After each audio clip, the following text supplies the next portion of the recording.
Thank you, Andy. It's just always the 60s somewhere, isn't it? It's 5 o'clock somewhere, it's the 60s somewhere. It happens to be here. Okay, so last week I was here. I gave a perfectly fine little talk. It wasn't earth-shattering, but it was okay, on inherent conflict and how the ways that we work those out, better or worse, leads us to sometimes present worse parts of ourselves rather than the better parts. It all went okay. We went to talk back. People found out I was going to talk about higher education. No one asked me a single question about the talk I gave last week. It was all about higher education. Fine, fine. That's how you want to go. That's what we'll do. So I'm back to talk about higher education and the university. There still will be talk back, and we're going to have some people help us out with that. So again, my eldest daughter, Sonia, who just started at Grand Valley, is here. And then we're also going to highlight a senior, graduating senior this year, Victoria or Tori Arrow, who's sitting here in the front, along with being a neuropsych major, and she's on her way to go do a PhD. She also is a research assistant for the Cousy Business Ethics Initiative, where she does a fantastic job. So I'm going to talk for 15 minutes, just highlight a few things. Mandy is going to take her scarf, yank me off the stage. Tori's going to come up, speak for 5 minutes or so, and then we're going to do something. We'll see how it goes. We have to be on the same page on this. I actually would like to open it up to questions in the main talk and spend about 10 minutes. Because there was so much interest in this and so much conversation, there's only one real rule about that I'm sure you already know what it is. You do have to be succinct, okay? And phrase your question as a question. That would be awesome. Good. All right. Let me start one by one, the university and AI. You all know we're under an awful lot of pressures, an awful lot of threat from within and from without.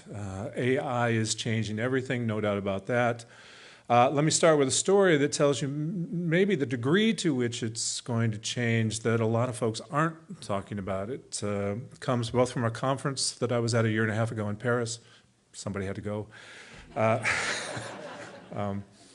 And a growing number of books, Mohammed Suleiman especially, his book, The Coming Wave, which I've recommended here before, where the real threat, if you like, or challenge or opportunity, the thing to keep your eye on is not so much just technology and AI as built into computer systems. It really is biotechnology. That's the one that people aren't talking about probably as much as they should be. And I'll give you one example. We're at this conference, about 60% of us are faculty from universities around the world, other 40% tech folks from mostly California, but other places in the world as well. We're out kind of doing our thing, expressing we don't know what to do about AI, how's this going to affect teaching, how do we incorporate it, should we incorporate it, right? A lot of smart questions, no good answers. Tech people couldn't be more self-assured, couldn't be more confident. And the one that sticks in my mind the most is a woman probably in her 50s who represented one of the larger tech companies you would be familiar with, who got up after everything else was said. Really, don't worry. I mean, in that kind of, right out of George Orwell. Don't worry. Why? Why shouldn't we worry? Because while your kids, my kid who's 18, will not, for the most part, be wearing the Google glasses, the next generation will as AI becomes more seamlessly incorporated into their world. But beyond that, the next generation, as AI becomes even more seamlessly interwoven into their world, are going to be very comfortable with the chip. And we all just went, all right, we see where this is coming. And as if it were a fait accompli, with no real reservations, she just went on to explain that the technology is pretty much already present. The brain-computer interface is ready to go. People will be chipped. And why wouldn't they want to be? Because we've got it down from several devices, pretty much down to one, a phone and or computer. But by this generation that's in elementary school now, no devices at all. Hands-free, Mom. It's all chipped. Now, of course, there are folks who wonder if that technology has really progressed to that point. Let me assure you that there are many, many people who think it has or are supremely confident that it will by that point. It really is our reluctance to be embedded as it were, or to have things embedded that's holding us back, isn't that a shame? And they were kind of, her and others, she and others, they were both sort of going through a litany of things that were going to be great because of the technology that would take things more and more off our plates. Well, as professors, you'll now be free to do, well, and then somebody else would come and that thing would be taken off. So it was a little like watching a parade of tech bros happily reading our obituary. You know, and by the way, we're not really going to miss you. So that's one. AI and animosity. The animosity is coming from many quarters. It has come from within, certainly, rigid ideological, what probably most of you are familiar with as woke or cancel culture. Some of this we're doing to ourselves. So those of you who, your question would be, to what extent has the university imploded because of its own internecine, its own inability to get its house in order, its inability to govern itself well? A significant percentage of that. Some of the adults have left the building. Maybe one of the greatest examples of that to me was when the presidents of Harvard and Columbia and forgetting the other one were called in front of Congress and just didn't seem to be able to clearly answer what were straightforward questions. We're all sort of tied in knots about what can and can't be said, policing ourselves through ideologies that we may or may not agree with, that the self-censorship of the last 15 years has been as equally high as the self-censorship that's now in place because of external pressures. I'm saying in the pre-talk, some pretty good work on this. Of course, people will disagree, but this era is actually worse than the McCarthy period in terms of self-reported self-censorship on the part of professors, and then the number of professors put under duress of one kind or another by both internal and external factors. Russ Duat in the New York Times has summed up the difference between persecuting us between the right and the left. A faction of the left wants to do it through cultural norms. We will persecute ourselves, back and forth. The right tends to want to do it mostly through legislation. Or in this case, executive order. Right? So what's happening in a place like Texas, for example, Texas A&M, which some of you may have read about, is you've got the worst of both worlds coming together. You've got a faction, a piece of leftist ideology in terms of what can and can't be said, the control of the language, right, with a kind of right ideology or a faction of the right ideology around which particular ideologies, especially patriotism, can be taught. So you've got an anti-racist, anti-gender discrimination law on the books, which on the face of it, ironically, both sides have fostered. Both sides would agree to that point, right? Yes, the left, parts of the left say we should be racist, anti-racist, and we should have gender equity and equality. The right says, yes, we should have those things, and guess what? They interpret them tremendously differently, so you get this absurdity that we're faced with, and the professors at Texas A&M are faced with, in which parts of Plato, the various members of the Greek philosophical community are talking about the origins of love, and there's a reference there to a third gender. Okay, this is Greek history. Maybe apocryphal, may not be, who knows, but the folks at Texas A&M are like, we got it, flag it, get it out. And before we cast too much of a stone in their direction, just remember that factions of the left have been doing exactly the same thing now for the last decade and a half. This is where animosity and AI come together, though, because guess who's going through? The Texas A&M professors have to submit their syllabi for evaluation. Guess who's doing the evaluation? An AI program. So everything's been done by AI first, and then it gets to some president or vice president or who knows who making $300,000 a year, knowing who knows what, doing who knows what. Don't get me started on that one. And some poor philosophy professors in the 60s have been teaching the Symposium, one of the great works of Western philosophy, has all of a sudden said excerpts of that have to go. What he's done in his particular case is filled up that week where they would be talking about that part of the symposium with a handful of articles that have been written on censorship and academic freedom and the ways in which the media has been handling this particular outrage. Academic freedom, just as a reminder, refers to the ability of teachers, students, and educational institutions to pursue knowledge without unreasonable political or government interference. That's the whole of it. And then you get endless court cases and endless statements one way or the other about what academic freedom is. Probably the most consequential Supreme Court case, 1957, Sweezy versus New Hampshire, McCarthy period. Marxist, avowedly Marxist professor gives a Marxist lecture, is, can come down on like a ton of bricks, and it goes all the way to the Supreme Court. Supreme Court very powerfully states, look, academic freedom is absolutely crucial. It is the foundational, crucial move for anything like the pursuit of truth and knowledge.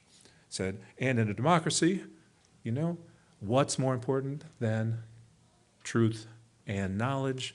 Not just for science, but for every endeavor of human imagination and action. The unfettered ability to figure out, find out what's true, and act on it, or repel it if it must be repelled. Right? What's a university for? Fundamentally, finally, that particular activity. How much interference should we have in that? Very, very little. Why? Because we're the people who've been vetted and get tenure by our peers to pursue that. Have we done that responsibly? Always no. All right. And if there's a course correction, that will come. It should come internally. It didn't. So we now find ourselves in the state where, sure, you can say and do whatever you want. DeWilde will just pull all federal funding from Grand Valley. And we are on the list. I was surprised to see it about a month after the Trump administration came in. I was expecting the Harvards of the world to take their hit. They have. I'm a little proud of Harvard because of my connection to it and the ways in which they actually, unlike places like Northwestern, have stood up to it and are fighting the good fight, or at least what I consider to be that. But Grand Valley was on the list too. That's one form of notoriety, I guess. Maybe it means we're playing in the big leagues. That's good. One little pitch for Grand Valley, though, by the way, especially with Tori here, and this is not a recruitment device, but what I just said makes me think of it. However you think of Grand Valley, one of the things you should know about it is that our students who are in the 5, 6, 7 top % of students in Grand Valley not only would do well anywhere, but they are doing well anywhere. They are going to places like the Harvards, the Yales, the Oxfords, Cambridge. I've had any number of students go to U of M Law School. If you're at all wondering, can you get there from here, with Grand Valley being here, the question is yes, and they're proving that on a regular basis. So just that as an aside. Final one before I turn it over to Tori. What am I looking at? Oh, man, that's not enough time. We'll talk a little bit about, and I think she will echo this and maybe talk about it from a student perspective in ways that I can't, and that is I have long thought two things should happen in higher education, and you'll be dismayed to hear this.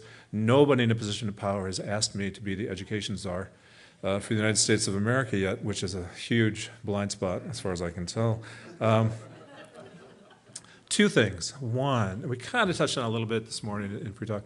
There absolutely should be a national service component.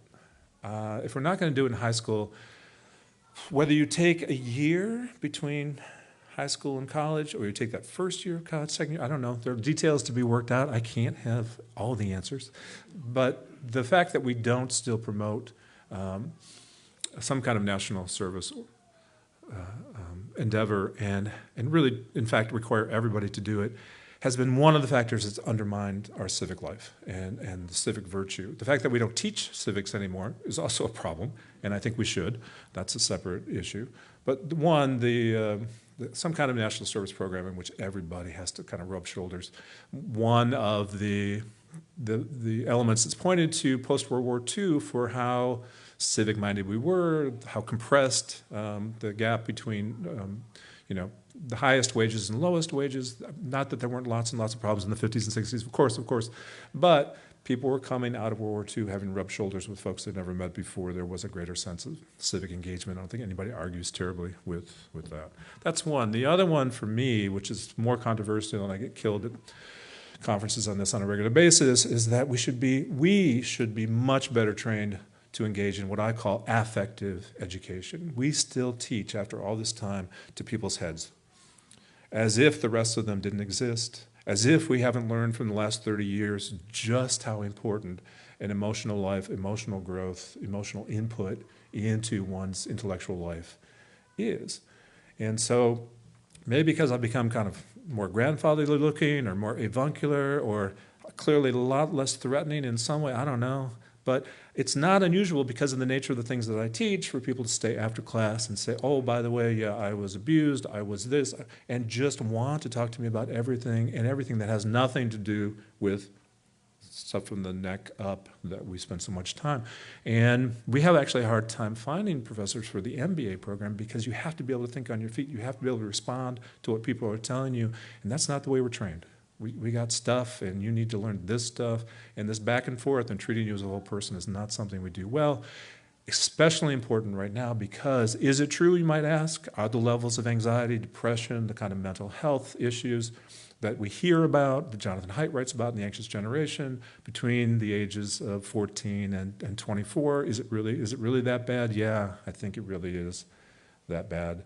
And while that generation is to be commended for being much more willing to come forward, talk about it, seek help, certainly be diagnosed, and all of that, it's obviously not great that they're suffering through all this in the first place. There are lots of reasons given for that. We can talk about that more in maybe 5 minutes or so. At which time I'll also recommend these books to you because I don't want you to leave here without them. Sorry. And then I'll come on up. And then if you do have questions, we'll come back up and spend maybe 10 minutes.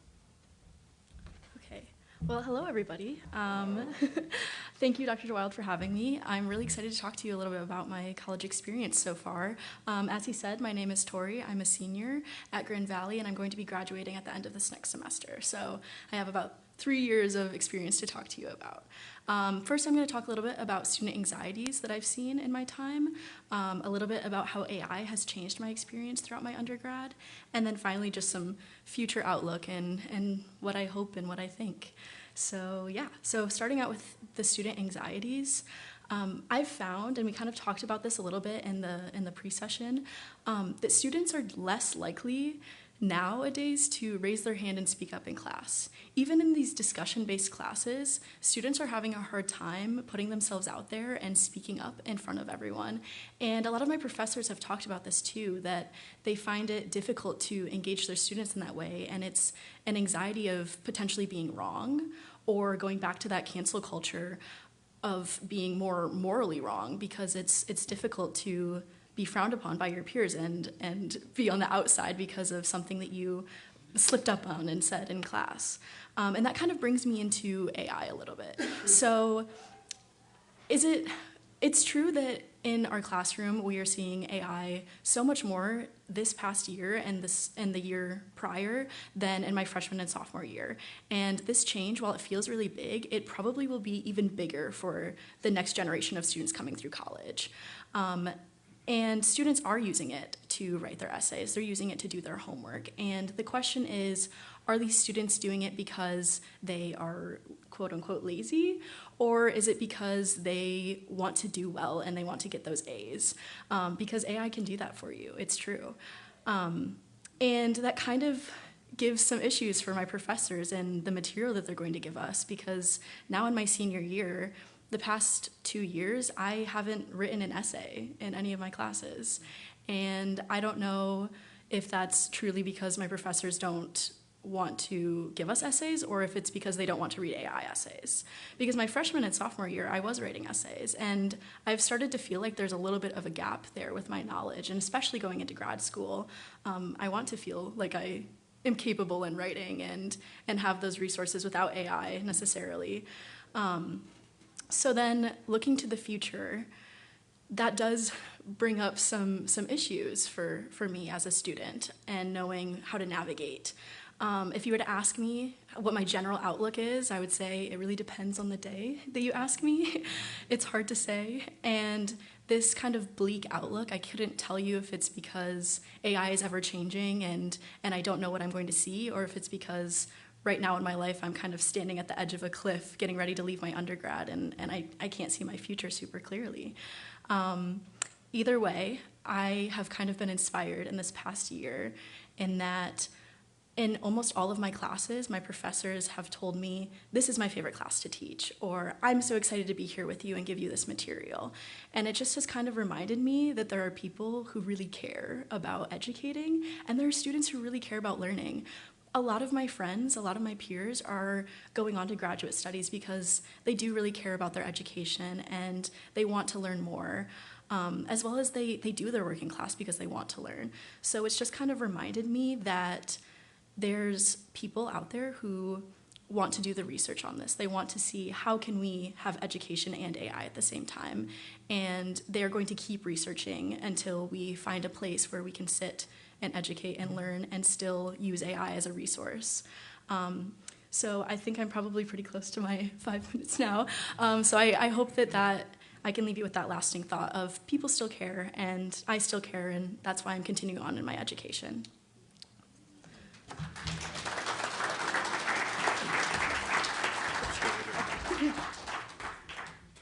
Did I get applause? I don't remember. That's all right, no problem.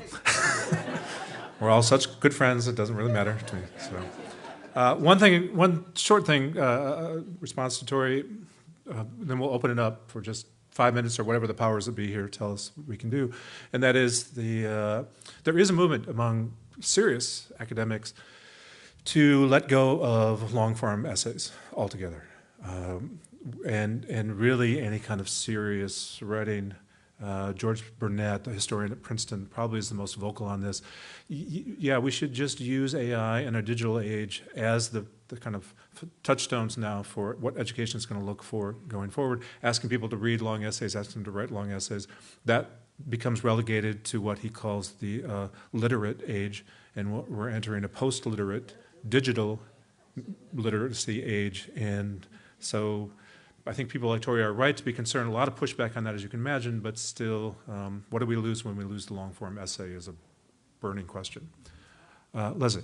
What about oral discussions as in place of essays, where there's class time, answering questions orally, and more dialogue that is in place of written essays? Yeah, definitely. Michael, could you repeat the question? Sure. The question is there becoming more emphasis on oral presentations, interactivity, conversation, discussion within the classroom as a way of replacing that kind of writing? I think definitely there has been some movement towards that. There's also been movement, at least in my classes, towards the standard sit-in-class pen-paper test, which is not really lovely for anyone, I don't think. But yeah, and I definitely, as somebody who's going into graduate school, hopes to eventually come back to academia as a professor, I think that really is kind of where we see the future going, that in order to understand what people really have been learning and have them connect those dots in a way that they could previously do an essay, discussion is where things might end up lying. And I do have some professors, now that I'm in higher course levels, that prefer that to anything else, and they grade us on discussion opposed to writing or tests or things like that. I am doing the same. Wait. What you're talking about, the singularity, can you help us understand that and how these questions are related to that? Can you say more about what you mean by that? The merging of the body and technology is referred to as the singularity that's on the horizon, right? Yes. Yes, that's right. Do you? I'll take that unless you have a comment. Yeah. So that's been first science fiction and now in science. This notion that we will be merged with technology. It'll be difficult, and who knows whether that's going to be better or worse. But I think for a group like this, it's going to be interesting because all that question, the question that you oftentimes entertain yourselves with here, what it means to be human. It's like, whoa, we're just at the beginning of that once that starts. Suleiman is one of my authorities on this. He's genuinely quite concerned about that. A, he thinks it's a real possibility. B, he thinks it's, one bad actor upsets that entire prospect. And so, yes, there is a lot of talk now grounded in actual science. And I'm sorry, I want to be succinct myself. Here's what that makes me think of, and I'm not going to spend a lot of time on this now. If you ever want me to come back, or maybe somebody here knows more about this than I do, there is something now being developed at Johns Hopkins called organoid intelligence. If you haven't come across it, Google it. Guy's really nice. I've met him, pleasant as can be. It really is a brain in a petri dish idea hooked up to supercomputers where we can replicate. His thing is, AI takes way too much energy, still takes too much time, and it can't replicate the brain in full. Let's grow some brains, let's hook them up to supercomputers and AI, and just skip this whole AI phase altogether. If that doesn't make you want to do some Googling, let me know. I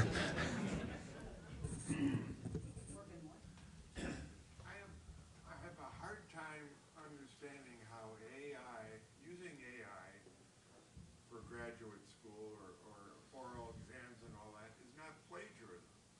How is AI not plagiarism? Well, I think Tori will now settle this for all time. I think that there's definitely a lot of debate still about what is plagiarism. At what point does AI become not your own work? Especially, all my professors are calling it the Wild West when they talk about it in their classes. They say we don't really know, but this is my rule. And I think Grand Valley has done some policies on that recently. But I think that at least when I was applying to all of my grad school applications, if I wrote my own work and then used AI as an editing tool, it said that was not plagiarism. That is totally valid, and they were actually suggesting that we do that because it's a great editing tool. And I mean, with that being said, there's obviously the AI that can actually control your mouse and use it to answer quiz questions for you, and that's obviously not your own work in any way. But also I know a lot of people who use it for studying, so they can plug all of their material into a device called Notebook LM, and it'll give them answers and study materials. It can make flashcards for them and so on and so forth. So there's definitely a lot of power that it has to help you as a student. And as far as I've heard from all of my professors, it's okay to use it in that way, and they actually suggest that we use it in that way because it's a good teacher outside of going to their office hours. But yeah, if you are prompting it with the questions that you're receiving for a quiz, then yeah, that's not really okay with anyone, I don't think. Still a lot of confusion about that, sorting that out because it's so new. But my favorite story so far, if I haven't told it before, is a group of students in the class were found to had used AI, handed in an AI essay, got caught, and they used AI to write their apology note.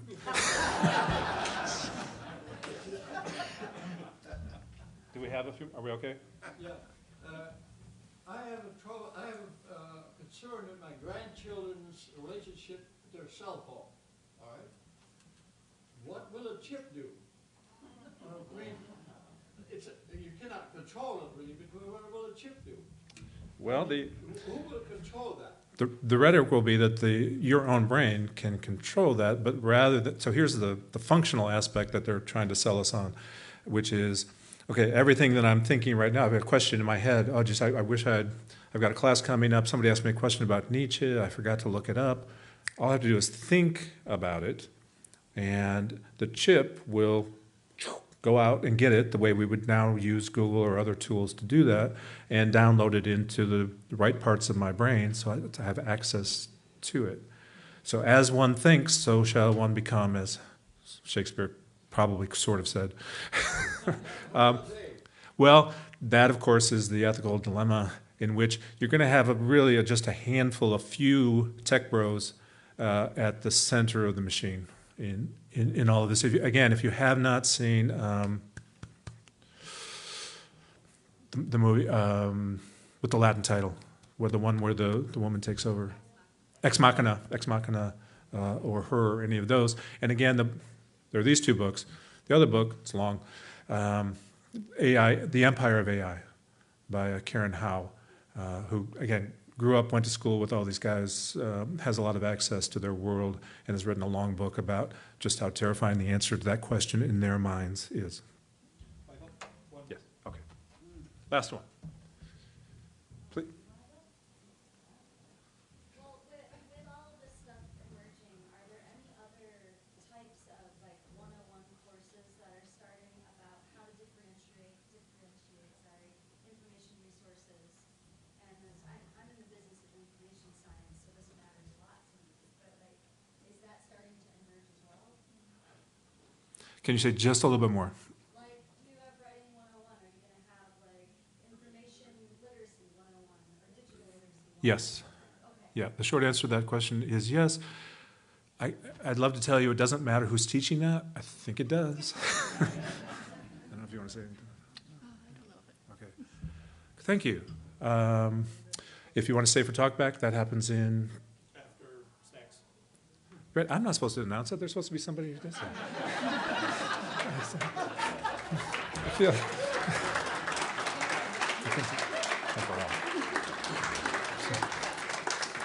There's a new term called auto-exploitation. I feel like that's what I just did.